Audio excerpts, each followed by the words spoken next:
ఈ రంజాన్ మాసంలో ఇదే గోశాలకి చెందినటువంటి ఒక ఎద్దుని ముస్లిం ఫ్యామిలీకి డొనేట్ చేశారు.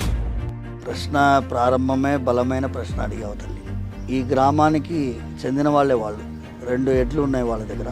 ఒక ఎద్దు కరెంట్ షాక్కి గురై పెద్ద 11 kV వైర్ కట్ అయి పడిపోయింది. కొంతమంది విమర్శించే వాళ్ళు ఉంటారు, మనం విమర్శని పట్టించుకోము, తెలిసిందే కదమ్మా.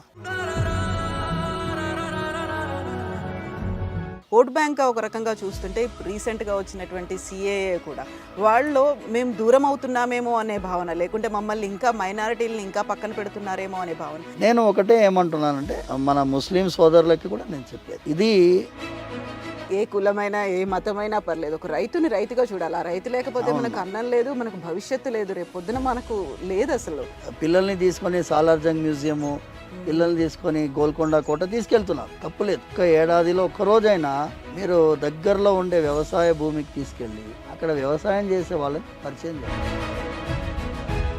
నమస్తే, నేను Kavitha. Welcome to iDream. మనం ఇప్పుడు ఒక కీలకమైనటువంటి అంశం గురించి మాట్లాడుకోబోతున్నాం. ఈ మధ్య కాలంలో జరిగినటువంటి ఒక ఆసక్తికరమైనటువంటి సంఘటన అందరి దృష్టిని ఆకర్షించింది. దాని గురించే మనం మాట్లాడుకోబోతున్నాం. ప్రస్తుతం మనం ఉన్నాము చిలుకూరు దేవాలయ ప్రాంగణంలో. మనతో పాటుగా ఉన్నారు advocate and temple priest Rangarajan గారు. రంగరాజన్ గారు, నమస్కారం అండి. ఇప్పుడు మనం ఒక కీలకమైనటువంటి అంశం గురించి మాట్లాడుకున్నప్పుడు, సమాజం అనగానే మనకు డిఫరెంట్ యాంగిల్స్ అన్నీ అందులో వస్తాయి. కులాలు, మతాలు, లేకుంటే ఆధ్యాత్మికంగా, సామాజికంగా, ఆర్థికమైన అంశాలన్నీ కనిపించినప్పుడు మానవత్వం అనే అంశం గురించి మనం మాట్లాడుకోవాలి. వెరీ రీసెంట్గా మీరు ఈ రంజాన్ మాసంలో ఇదే గోశాలకి చెందినటువంటి ఒక ఎద్దుని ముస్లిం ఫ్యామిలీకి డొనేట్ చేశారు. యూజువల్గానే గోశాల అనగానే పరిమితమైపోయి ఉంటుంది, లేకుంటే ఒకదానికే కన్ఫైన్ అయి ఉన్నట్టు కనిపిస్తుంది. బట్ మీరు ఒక ముస్లిం ఫ్యామిలీకి డొనేట్ చేయడం అనేది ఎందుకలా? ప్రశ్న ప్రారంభమే బలమైన ప్రశ్న అడిగావు తల్లి. అసలు ఈ సంఘటన జరిగింది మార్చి 15వ తారీఖు ఫ్రైడే రోజు. ఈ గ్రామానికి చెందిన వాళ్ళే వాళ్ళు, చిలుకూరు గ్రామానికి చెందిన వాళ్ళే ఆ కుటుంబం వాళ్ళు. ఆ కుటుంబం వాళ్ళు 2 ఎడ్లు ఉన్నాయి వాళ్ళ దగ్గర. ఒక ఎద్దు కరెంట్ షాక్కి గురై పెద్ద 11 kV వైర్ కట్ అయి పడిపోయింది. ఆ ఎద్దు షాక్లో చచ్చిపోయింది. మొహమ్మద్ గౌస్ అని ఆయన రైతు పేరు, వాళ్ళ అమ్మ. అయితే నాకు మా స్వామివారి సేవకుడు, నా శిష్యుడు పవన్ కుమార్ ఈ విషయాన్ని సోమవారం తీసుకొచ్చి చెప్పాడు నాకు. అంటే ఈ మ్యాటర్ జరిగిన విషయాన్ని, స్వామి ఇది చూడండి, ఈ మన గ్రామానికి చెందిన రైతు, వాడు ఎద్దు కోల్పోయినాడు, వాళ్ళ కుటుంబ సభ్యుడిలాగా భావించిన ఎద్దు. ఇప్పుడు రైతు ఎప్పుడు కూడా గుర్తుపెట్టుకున్నామా, ఎద్దుని ఫ్యామిలీ మెంబర్ లాగా ట్రీట్ చేస్తారు. పాడి పశువుని కూడా కుటుంబ సభ్యులుగానే వాళ్ళు భావిస్తారు. ఇది ఈ కుటుంబానికే కాదు, మేము ఇంతకుముందు కూడా 10 కిలోమీటర్ దూరంలో 7-8 కిలోమీటర్స్ పెద్దమంగళారం గ్రామం ఉంది. ఆ గ్రామంకి చెందినటువంటి రైతుకి కూడా 2 ఎడ్లు ఇచ్చాం. ఆయన కూడా ఇదే ప్రాబ్లం ఉండే, వ్యవసాయం కోసం. బీద రైతు ఎప్పుడు కూడా ఇబ్బందిలో ఉండకూడదు అనేటటువంటి ఒక ఆలోచనలో మేము ఉన్నాం. మా శిష్య బృందంలో పవన్ కుమార్కి కూడా అలాంటిదే. ఇప్పుడు ఇది నేను చెప్పేది కోవిడ్-19 టైంలో ఒక సంఘటన మీకు చెప్తాను. మే నెలలో, ఇది ఎండాకాలంలో, ఇప్పుడు మార్చిలో ఉంది, మే నెలలో వాళ్ళు ఏం చేశారంటే వేరే ఊరికి వెళ్తున్నారు. ఇక్కడి నుంచి దారిలో 13 కిలోమీటర్ దూరంలో ఒక టమాటా పండించిన రైతు కోవిడ్ టైంలో, ఆలోచించండి, రోడ్డు మీద పారబోస్తున్నాడు, ధర లేదు అని.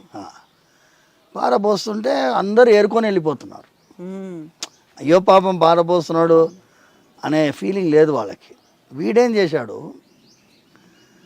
3 ట్రేలు నింపుకొని డిక్కీలో పెట్టుకొని వాడికి ఒక 500 రూపాయలు ఇచ్చాడు. ఎవరికి? ఆ రైతుకి. వీళ్ళు పోయింది మొక్కలు తీసుకొని రావడానికి పోయారు. ఆ మొక్కలు తీసుకునే ప్రోగ్రాంలో ఇది యాడ్ అయింది. ఆ వీడియో ఏం చేశారు వీళ్ళు, రైతు పోసేది వీడియో నాకు తీసుకొచ్చారు. నేనేం చేసిన దాన్ని నా ట్విట్టర్ అకౌంట్లో వేసిన, మేము కొనుక్కున్నాము, ఇలా మీరు కూడా సహాయం చేయండి. మీకు ఇప్పుడు కోవిడ్ టైంలో అందరూ వర్క్ ఫ్రమ్ హోమ్ ఇంట్లోనే కదా ఉంటారు. ఇలాంటి రైతులకి మీ సహాయం చేస్తే వాళ్ళకి ఆదుకున్నట్టు అవుతుంది. మార్కెట్లో రూపాయి కూడా పలకట్లేదు, 50 పైసలు కూడా కిలోకి రావట్లేదు దానికి.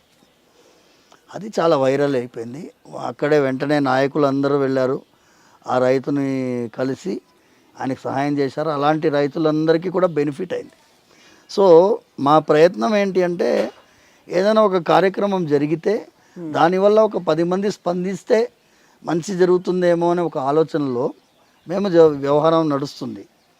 ఈ రైతు విషయానికి వస్తే మన గ్రామానికి చెందినవారు, ఆయన ముస్లిమా, ఆయన బ్యాక్గ్రౌండ్ ఏంటో నేను ఆలోచించలేదు. మహమ్మద్ గౌస్ ఆయన పేరు, ఎద్దు వ్యవసాయం చేస్తున్నాడు. ఆ ఎద్దు మన దగ్గర పుట్టి పెరిగిన, గోశాలలో పుట్టి పెరిగిన ఎద్దు మంచి యుక్త వయసుకు వచ్చింది. అది కొంచెం 2-3 నెలలు ట్రైనింగ్ ఇస్తే అది తయారైపోతుంది.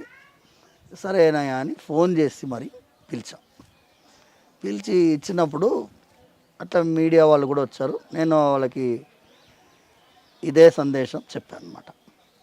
చెప్తే అది చాలామంది దాన్ని అప్రిషియేట్ చేశారు. కొంతమంది విమర్శించే వాళ్ళు ఉంటారు, మనం విమర్శని పట్టించుకోము, తెలిసిందే కదమ్మా. ఇప్పుడు విమర్శల గురించి మనం ఆలోచించడం మొదలు పెడితే 4G 5Gలో ఉన్నారు వాళ్ళు విమర్శించేవాళ్ళు. మేము బాలాజీతో కనెక్టెడ్ ఉన్నాం.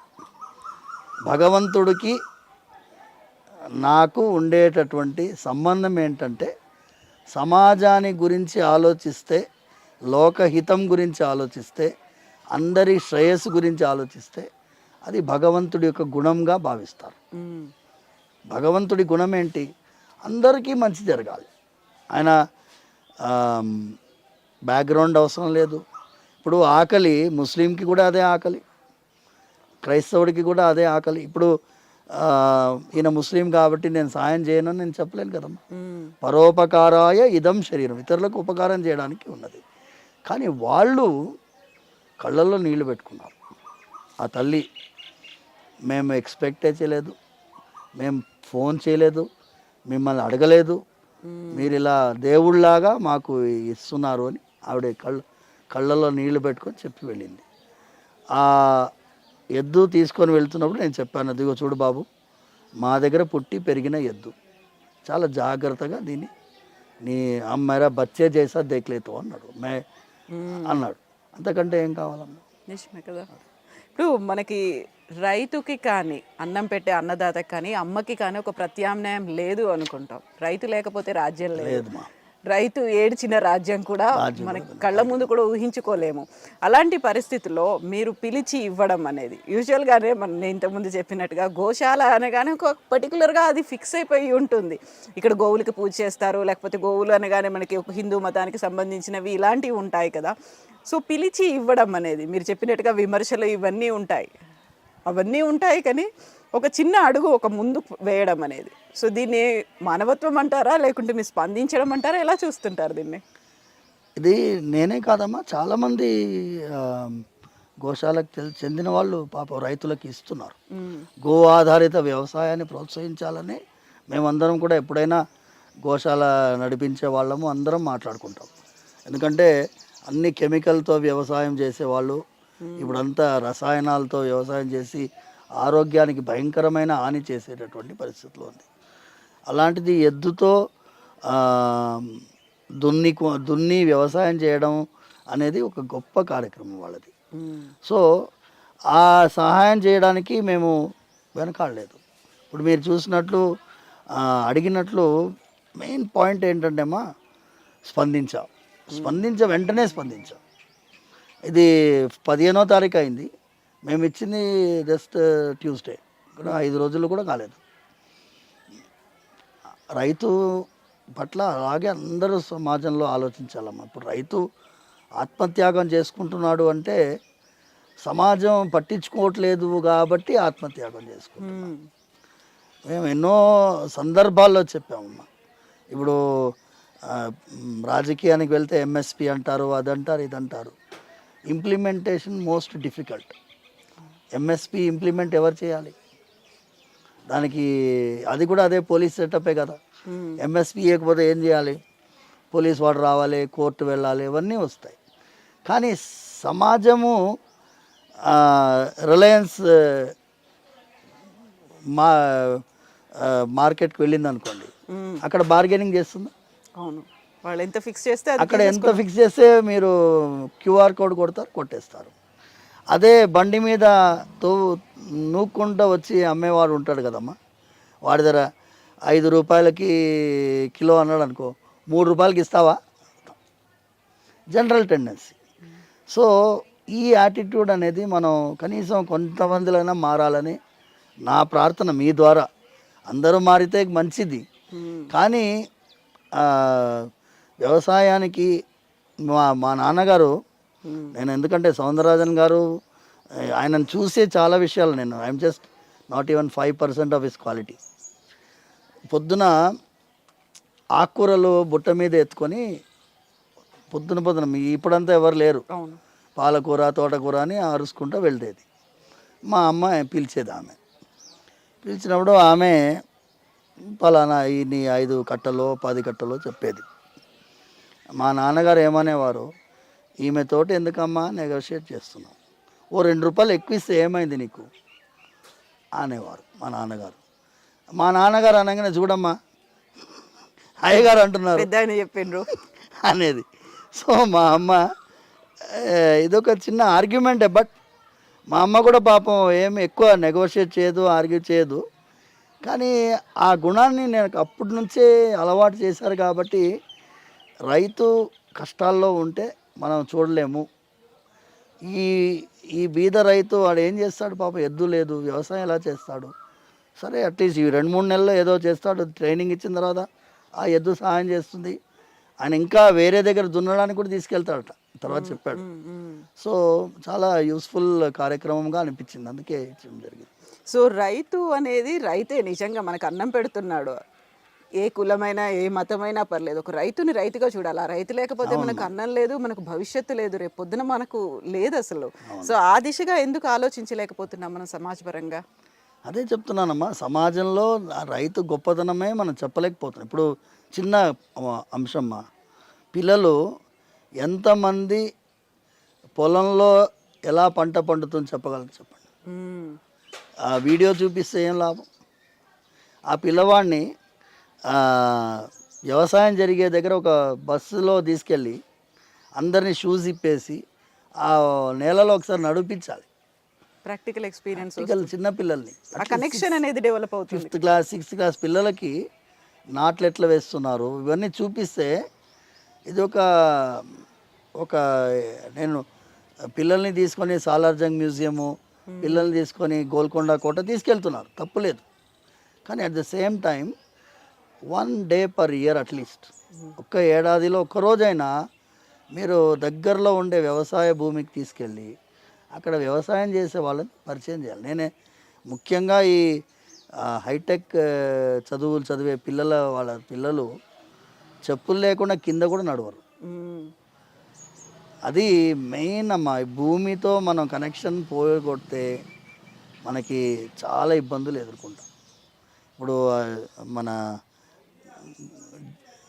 జగ్గి వాసుదేవ్ గారు, ఆయన సద్గురు గారు, is now fighting for reviving the planet earth మీద, భూమి మీద అందరికీ ఆసక్తి నీళ్ళ కోసం అందరం నీళ్ళు రక్షించాలి, వాటర్ బాడీస్ కాపాడాలి. ఆయన భూమి ఆధారితమైనటువంటి జీవితం మనది, మన భూమిని సంరక్షించుకోవాలి, దాన్ని చెట్లు నాటాలి, ఇవన్నీ కూడా ఆయన planet earth all over the world చేస్తున్నారు. అలా ఒక్కొక్కరు వాళ్ళకి తోచిన విధంగా ఈ సమాజంలో మంచి మాటలు చెప్పే ప్రయత్నం చేస్తున్నారు. కానీ మేము చేసింది చిన్నది, దీనివల్ల ఒక 100 మందో 10 మందో స్పందించి వాళ్ళు కూడా మేము, మీరు అడిగారు కదమ్మా హిందువా ముస్లిమా, అది చూడలేదమ్మా. ఇంకోటి ముఖ్యమైనటువంటి సంఘటన, మేము జటాయు సేన అని ఒకటి ఆలోచించారు కదమ్మా. అవును స్వామి.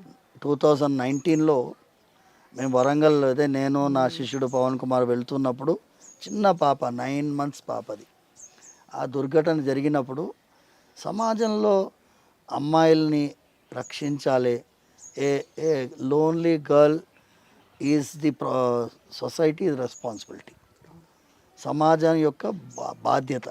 అమ్మాయి కనుక రాత్రి 7 గంటలో 8 గంటలో బస్సు లేదు, కారు లేదు, ఒంటరిగా నిలబడినప్పుడు వెళ్ళి ఏమమ్మా ఎందుకు, ఎవరు ఏమన్నా అవసరం ఉందా అని అడిగేటటువంటి ఒక సమాజం ఉంటే మంచిది అనే ఆలోచనలో మేము ఆలోచించి జటాయు సైన్యంలాగా మనం అందరిలో మనసులో ఆ జటాయు అనే భావన రావాలి అని ఆలోచించుకుంటూ మేము వెంటనే ఇక్కడ ఏమైందంటే దగ్గరలో ఆలోచించాము. 15 రోజుల్లోనే ఒక సంఘటన జరిగింది. ఒక చిన్న అమ్మాయిని ఒక స్కూటర్లో పెట్టుకొని వాడు తీసుకెళ్తున్నాడు, అమ్మాయి ఏడుస్తున్నది, ఎవరు ఆపలేదు. ఒక ముస్లిం పిల్లవాడు ఆపాడు. అప్పుడు కోనే కాల్ లేకే జారే అని అడిగింది. ఏ అమారే గడికి లడికి అన్నాడు. నైనా అంకుల్ కోనే మేరకు నయమాలో అనింది ఆ పిల్ల. 2 నంపకాయలు పెట్టేస్తే ఆ డిక్కీలో అన్నీ దుప్పటి అన్నీ ఉండినాయి. వాడిని దగ్గరగా మన పోలీస్ స్టేషన్కి తీసుకెళ్ళి అప్పచెప్తే ఆ అమ్మాయి కొంచెం అతి స్థిమితం లేదు, వీడు ఏదో అఘాయిత్యాని కోసం తీసుకుపోతున్నాడు అని తెలిసి తర్వాత వేరే కార్యక్రమాలు పోలీస్ చేశారు. బట్ ఆ పిల్లవాడు కనుక ఆపకపోయి ఉంటే, స్పందించకపోయి ఉంటే ఇమ్మీడియట్గా, అది ఆ కాన్సెప్టే జటాయు సైన్యం అని అన్నాం మేము. ఆ పిల్లవాడిని చిలుకూరికి పిలిచి, ఆ ముస్లిం అని మేము చూడలేదు, ఆ ఫీలింగ్ ఆ పిల్లవాళ్ళకి కలిగింది కాబట్టి మేము అది ఇంకా రక్షాబంధన్ అని కార్యక్రమం చేసి చాలా విషయాలమ్మా. అది ఏమైందంటే ఒక కమలమ్మ అని చెప్పి ఒక మెహదీపట్నం దగ్గర పూలు అమ్ముతుంటున్నాము. ప్రతి శుక్రవారం వీడు ఏం చేస్తాడు, మా శిష్యుడు ఆవిడ దగ్గర పూలు తీసుకొని అభిషేకానికి తీసుకొచ్చేవాడు, అలంకారానికి. ఆమె చెవులు 2 చెవులు వినిపించదు. ఆమె ఆ 2 చెవులు వినిపించకపోయినా కానీ బేరం ఆడే వాళ్ళతోటి 5 అని చెప్పేది. అట్లా నాకు తెలీదు. నేను ఏమన్నానంటే ఈ అమ్మాయిల పట్ల గౌరవం భావం రావాలి అంటే రక్షాబంధనం కార్యక్రమం లాగా ఒకటి చేసాం ఆ రోజు. ఇది కూడా 2019లోనే జరిగింది. ఆ కార్యక్రమం అప్పుడు ఆమె వచ్చి చేతికి రాఖీ కట్టి కళ్ళల్లో నీళ్లు పెట్టుకునేది అమ్మాయి. ఎందుకురా ఏడుస్తుంది అంటే, నేను అప్పుడు చెప్పాడు ఈ చెవులు 2 వినిపించవు, బాధలో ఏడుస్తుంది అంటే మంచిగా ఇయరింగ్ ఏడన్నా చెప్పాడు. అది మీరు చూడాలి అన్నాడు. నేను అన్నాను సరే గాంధీ హాస్పిటల్కి ఫోన్ చేస్తే తీసుకుపోతాం అంటే, ఇప్పుడు మీకు రాఖీ కట్టింది కదా, మీ రెస్పాన్సిబిలిటీ, అది మీ అక్క అయితే కదా, మీరేం చేస్తారు అంటే, మీ అక్క అయితే ఎట్లాగే పంపిస్తారా అని అన్నా. నేనే కార్ డ్రైవ్ చేసుకొని తీసుకొని పోయి అక్కడ చూడగానే ఈఎన్టీ డాక్టర్ గారు సంతోషంగా, పాపం నేను వచ్చానంటే కొంచెం అభిమానంతో వాళ్ళు వెంటనే యాక్టివిటీ 2 చెవులు టెస్ట్ చేశారు, she may need hearing AIDS అని చెప్పినారు. చెప్తే అది కొంచెం కాస్ట్లీ కదా అని చూద్దాం ఆలోచిద్దామని చెప్పి వచ్చేసిన నేను. అయితే అది పేపర్లో వచ్చింది, ఎవరో న్యూస్ పేపర్ వాడు ఎందుకు వచ్చారని అనుకున్నాడు. డెక్కన్ క్రానికల్లో వచ్చింది, టైమ్స్ ఆఫ్ ఇండియాలో కూడా వచ్చింది. అయితే హెల్పింగ్ హ్యాండ్ ఫౌండేషన్ అని చెప్పి ఒక ఫౌండేషన్ ఉంది, రన్ బై ముస్లిం ఎన్జిఓ. చూడండి, అంటే పేరు వాళ్ళదేమో helping hand, run by a Muslim NGO. వాళ్ళు వెంటనే ఈఎన్టీ డాక్టర్ కాంటాక్ట్ చేశారు. కాంటాక్ట్ చేసి ఇట్లా మేము న్యూస్ పేపర్లో చదివాము, చిలుకూరు అర్చక స్వామి వచ్చారు, ఆవిడకి we will sponsor the hearing aid అన్నారు. అంటే ఆ ఈఎన్టీ డాక్టర్ మమ్మల్ని కాంటాక్ట్ చేశారు. So through them we came to know, and helping hand foundation తోటి రిలేషన్షిప్ ఏర్పడింది. సపోజ్ వీడు కనుక మనం పోవాలని చెప్పకపోయి ఉంటే నేను వెళ్ళేవాడిని కాదు, ఆ వెళ్ళకపోయి ఉంటే ఆ అమ్మాయికి ఇయరింగ్ ఎయిడ్ వచ్చేది కాదు. సో ఇదంతా భగవంతుడు కొంతమంది ద్వారా మన ద్వారా చేయించుకుంటాడు. ఆ హెల్పింగ్ హ్యాండ్ ఫౌండేషన్ తోటి ఇప్పుడు చాలా దగ్గరగా మేము యాక్టివిటీస్ చేస్తున్నాం. ఒక మస్జిద్లో వాళ్ళు క్లినిక్ నడిపిస్తున్నారు. ఆ మస్జిద్ క్లినిక్కి కూడా నన్ను పిలిచారు యాన్యువల్ సెలబ్రేషన్కి. నేను వెళ్ళాను. నేను చెప్పాను, ఎదుగా నేను మస్జిద్ లోపలంతా రాలేనబ్బా, ఈ కుల్లా అంతా పెట్టుకోలేను. లేదు స్వామి, మీ ఫీలింగ్స్ మేము గౌరవిస్తాము. మస్జిద్ పక్కన క్లినిక్ అది. It is in the complex, but it is not inside the mask. పక్కన వెళ్ళాము. ఆ రోజు ఏమైందంటే మరుసటి రోజు అయోధ్య జడ్జిమెంట్ రాబోతుంది. నేను టెన్స్డ్ అట్మాస్ఫియర్ ఉంది. టెన్స్ అట్మాస్ఫియర్లో నేను ఆ రోజు క్లినిక్లో ఉన్నాను. ఇప్పుడు వాళ్ళు మైక్ పట్టుకొని అందరూ మీడియా వాళ్ళు ఏం ప్రశ్నలు అడుగుతారు? నన్ను అయోధ్య జడ్జిమెంట్ గురించి అడిగారు. చూడయ్యా, నేను అన్నాను, మనం రాముల వారి గురించి మాట్లాడాం లాస్ట్ టైం, గుర్తుంది కదమ్మా. నేను అన్నాను, మనం దక్షిణ అయోధ్యకి దగ్గరలో ఉన్నాము. ఏ జడ్జిమెంట్ వచ్చినా ఏమీ కాదు. ఈ ప్రాంతంలో ఏ అల్లర్లు జరగవు. ఇక్కడ మానవత్వానికి మనం విలువ ఇవ్వాలి. అందుకోసం నేను ఇక్కడ వచ్చాను. అండ్ మనం పైన ఉన్నవారు ఎలా ఉంటారో నీకు తెలియదు, నాకు తెలియదు. కానీ ఇతరులకి సహాయం చేయడం వల్ల ఆ పైన ఉన్నవాడిని నీలో చూస్తారు, సహాయం పొందినవాడు. మరి ఆ దేవుళ్ళ వచ్చి సహాయం చేసావయ్యా అని అంటారు వాళ్ళు. సో అవన్నీ చెప్పానమ్మా. అదే ఫ్రంట్ పేజ్ న్యూస్ ఐటమ్ లాగా అయిపోయింది. టుమారో నథింగ్ విల్ హ్యాపెన్ అని. బికాస్ మనం ఆ నమ్మకం, భగవంతుడి పట్ల విశ్వాసం ఉండి సమాజానికి మంచి చేయాలనే తపన ఉంటే మీ ద్వారా చాలా పనులు స్వామి చేయించుకుంటాడు. ఎన్నో కార్యక్రమాలు చేశాము. ఇప్పుడు ఐ డ్రీమ్లో మీరు మొత్తం అయిపోతుంది, నిండిపోతుంది అని చెప్పుకుంటూ పోతే. బట్ ప్రతి శుక్రవారం అన్నదానం స్టార్ట్ చేసాం లాస్ట్ ఇయర్ మే నుంచి. అండ్ శుక్రవారం అన్నదానం చేస్తున్నాము చిలుకూరులో. మనము అనాథ శరణాలయాలకి మనం ఎంతో సహాయం చేసాం. కోవిడ్ టైంలో అయితే చూశారు కదమ్మా, మేము మైగ్రెంట్ లేబర్స్ దగ్గర ఇక్కడ వండుకొని పోయి అక్కడ ఇచ్చాం వాళ్ళకి. సో ఇవన్నీ కూడా మనం చేసే కార్యక్రమాల్లో భాగం. అయితే స్వామి, ఇప్పుడు ముస్లిమ్స్ అనగానే ఒక రకమైన అన్సర్టినిటీ లేకుంటే ఇన్సెక్యూర్డ్ ఫీలింగ్ అనేది ఉంది. జరుగుతున్నటువంటి రాజకీయంగా జరుగుతున్న డెవలప్మెంట్స్ వీటన్నిటితో చూస్తే, ఓట్ బ్యాంక్ ఒక రకంగా చూస్తుంటే రీసెంట్గా వచ్చినటువంటి సిఏఏ కూడా వాళ్ళు మేము దూరం అవుతున్నామేమో అనే భావన, లేకుంటే మమ్మల్ని ఇంకా మైనారిటీలను ఇంకా పక్కన పెడుతున్నారేమో అనే భావన, ఇవన్నీ చూసిన తర్వాత ఇప్పుడు మనం వీటిని మానవత్వం ఇలాంటి సంఘటనలు చూసినప్పుడు, ఈ రాజకీయంగా జరుగుతున్నటువంటి ఈ సంఘటనలు చూసినప్పుడు ఎలా రెస్పాండ్ అవ్వాల్సిన అవసరం ఉంది స్వామి? నేను ఒకటేనమ్మా నేను ప్రార్థించేది, రాజకీయ నాయకులకి మీ ద్వారా నేను ప్రార్థించేది, ఆ సిఏఏ చట్టం ఉంది చూడండి అమ్మా, అది it was a promised legislation. ఇప్పటిది కాదు ఇది. మీరు కాన్స్టిట్యూయెంట్ అసెంబ్లీ డిబేట్లో కూడా చెప్పాను, మనం ఈ దేశం విభజించబడినప్పుడు మనం ఎక్స్చేంజ్ ఆఫ్ పాపులేషన్ చేసుకోలేదు. అవునా కదమ్మా? 1947 జనవరి 22 అప్పుడు ఉమ్మడిగా ఉండినప్పుడు ఒక కాన్స్టిట్యూయెంట్ అసెంబ్లీ డిబేట్లో ఇది రాజ్యాంగబద్ధంగా అన్నీ జరగాలి, ఎవరి నమ్మకం వాళ్ళు ధైర్యంగా పాటించేటట్టుగా ఉండాలి, అట్మాస్ఫియర్ని మనం క్రియేట్ చేయగలగాలి. ఇక్కడైనా అక్కడైనా. ఇక్కడ అప్పుడు పాకిస్తానే ఏర్పడైంది, బంగ్లాదేశ్ తర్వాత 1971. పాకిస్తాన్ కానీ భారతదేశం కానీ అక్కడ ఉండేటటువంటి హిందువులు మైనారిటీలు, ఇక్కడ ఉండేటటువంటి ముస్లిమ్స్ మైనారిటీస్. అంటే సంఖ్యాపరంగా మీరు సంఖ్యలో తక్కువ ఉన్నా కూడా మీ విశ్వాసాలని, మీ నమ్మకాలని ధైర్యంగా మీరు పాటించేటట్టుగా ఇక్కడ ఉండాలి, అక్కడ ఉండాలి. వాళ్ళేమో దాన్ని మర్చిపోయినారు, మనం దాన్ని కాపాడుకుంటూ వచ్చాం. ఈ దేశంలో మనం ఏ విధమైనటువంటి వాళ్ళ నమ్మకాలకి హాని కలిగించడమే లేదు. చూడండి, వాళ్ళ విశ్వాసాలకి హాని కలిగించడం లేదు. కొన్ని విషయాలు చూస్తే మెజారిటీ రిలీజియన్కే కొన్నిసార్లు ఇబ్బందిగా ఉంది. దేవాలయాలకి అంత స్వయం ప్రతిపత్తి లేదు, కానీ మస్జిద్లకి స్వయం ప్రతిపత్తి ఉంది, క్రైస్తవుల చర్చిలకి స్వయం ప్రతిపత్తి ఉంది. కానీ ఇప్పుడు సిఏఏకి వచ్చినప్పుడు అక్కడి నుంచి తరిమి కొట్టబడిన వాళ్ళు ఇక్కడ కూడా మనము వాళ్ళకి శరణార్థులుగా ట్రీట్ చేయకపోతే, వాళ్ళకి ఇక్కడ పౌరసత్వం ఇవ్వకపోతే వాళ్ళు ఎక్కడ పోతారు, ఎక్కడ వెళ్తారు? వాళ్ళు మళ్ళీ అయితే వాళ్ళు వెళ్ళలేరు అక్కడికి. అవును, ఇక్కడ పౌరసత్వం ఇది ఇవాళది కాదు, మాది 1947లోనే సర్దార్ పటేల్ గారు, జవహర్లాల్ నెహ్రూ గారు, మహాత్మా గాంధీ గారు వీరందరూ చేసిన వాగ్దానాన్ని ఇప్పుడు మనం చాలా లేట్ అయింది. నేను ఒకటే ఏమంటున్నానంటే మన ముస్లిం సోదరులకి కూడా నేను చెప్పేది,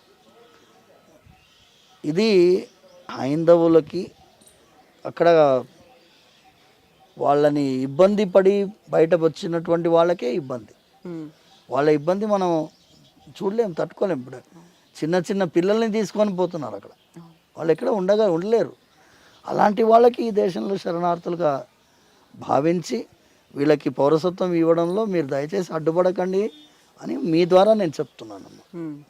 అయితే స్వామి, ఇక్కడ ఉన్నటువంటి మనం రాజ్యాంగం కల్పించినటువంటి హక్కులు కావచ్చు, రక్షణ చట్టాలు, ఇవన్నీ ఎన్ని ఉన్నప్పటికీ కూడా ఒక ఇన్సెక్యూరిటీ అనేది ఉంది. కాబట్టి వాళ్ళు అది దూరం చేయాల్సినటువంటి బాధ్యత ప్రభుత్వాందా, లేకుంటే మన చుట్టూ ఉన్నటువంటి సమాజం మనతోనే ఉందంటారా స్వామి?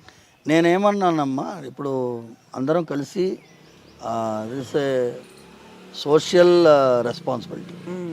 నిజంగా చెప్పాలంటే మేము లాస్ట్ 2 సార్లు మీటింగ్స్ జరిగాయి. ఒక పీస్ నెట్వర్క్ అనేది ఒకటి ఉంది, కోవా పీస్ నెట్వర్క్ అని.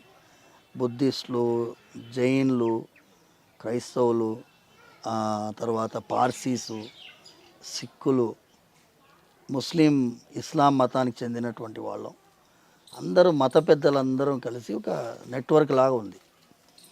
ఈ నెట్వర్క్లో సమావేశం జరిగింది.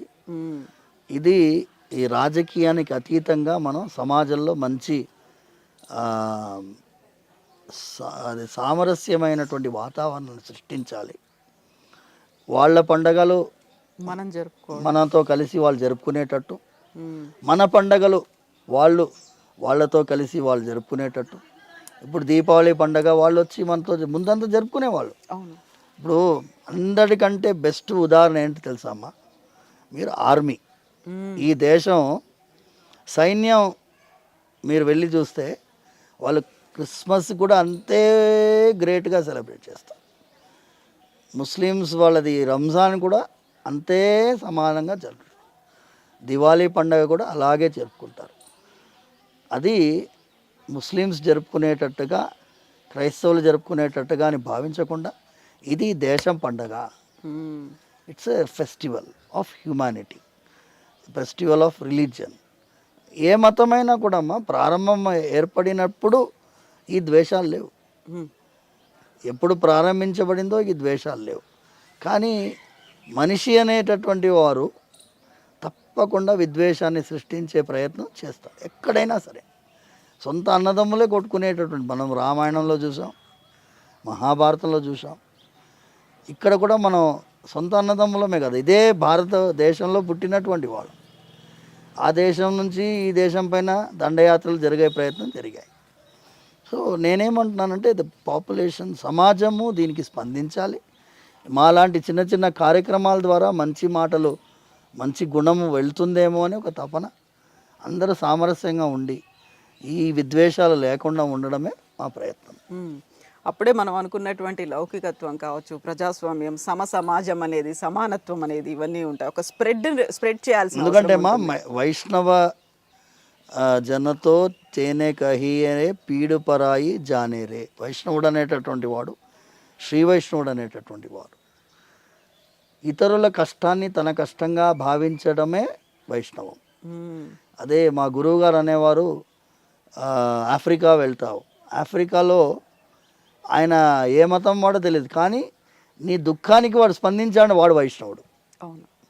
మళ్ళీ వైష్ణవం అంటే కేవలం వైష్ణవం అంటే కేవలం విష్ణుమూర్తిని పూజించే వాళ్ళే కాదు, నిలువుబొట్టు ఇతరుల కష్టాన్ని తన కష్టంగా భావించేవారు ప్రతి ఒక్కరూ వైష్ణవుడు. అది ఒక ముఖ్యమైనటువంటి సందేశం మీ ద్వారా చెప్పాలి. థ్యాంక్ యూ సో మచ్ స్వామి. నిజంగానే ఈ విషయం, ఈ అంశం నలుగురికి చేరాల్సినటువంటి అవసరం ఉంది. నలుగురు ఈ విధంగా రెస్పాండ్ అవ్వాల్సినటువంటి అవసరం కూడా ఉంది. థ్యాంక్ యూ మా. Thank you so much. Thank you.